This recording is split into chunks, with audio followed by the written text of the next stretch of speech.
আসসালামু আলাইকুম আরহামাতুল্লাহ। তাহফিজ কায়দা থেকে আমরা পড়তেছিলাম।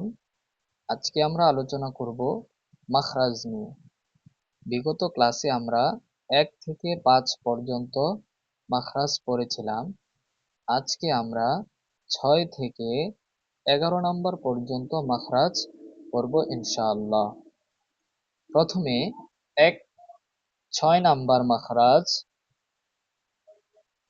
জিহ্বার মধ্যখান তার বরাবর উপরে তালুর সঙ্গে লাগিয়ে উচ্চারিত হয় জিম, শিন, ইয়া।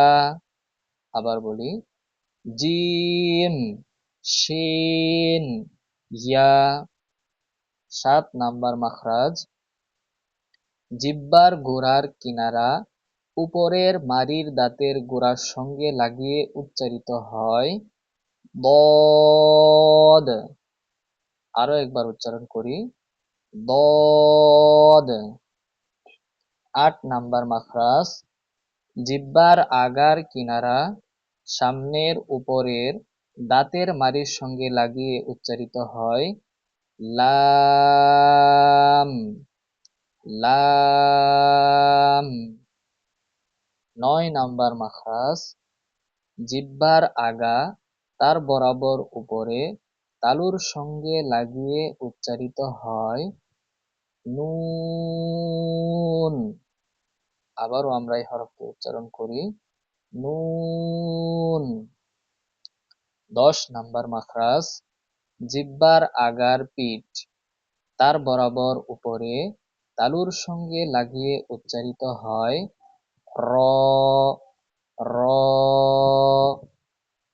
11 নাম্বার মাখরাজ, জিহ্বার আগা সামনের উপরের 2 দাঁতের গোড়ার সঙ্গে লাগিয়ে উচ্চারিত হয় ত, দাল, তা।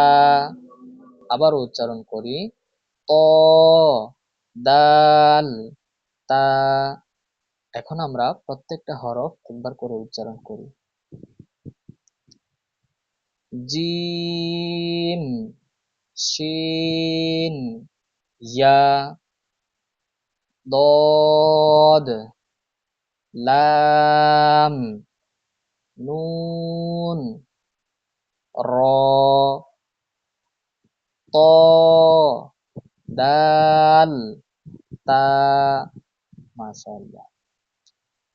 ইনশাআল্লাহ আমরা চেষ্টা করব এই হরফগুলো যাতে আমরা মাখরাজ অনুযায়ী উচ্চারণ করতে পারি। আল্লাহ তাআলা আমাদের প্রত্যেককে সহিশুদ্ধভাবে কোরআন শিক্ষা গ্রহণ করার তৌফিক দান করুন, আমিন।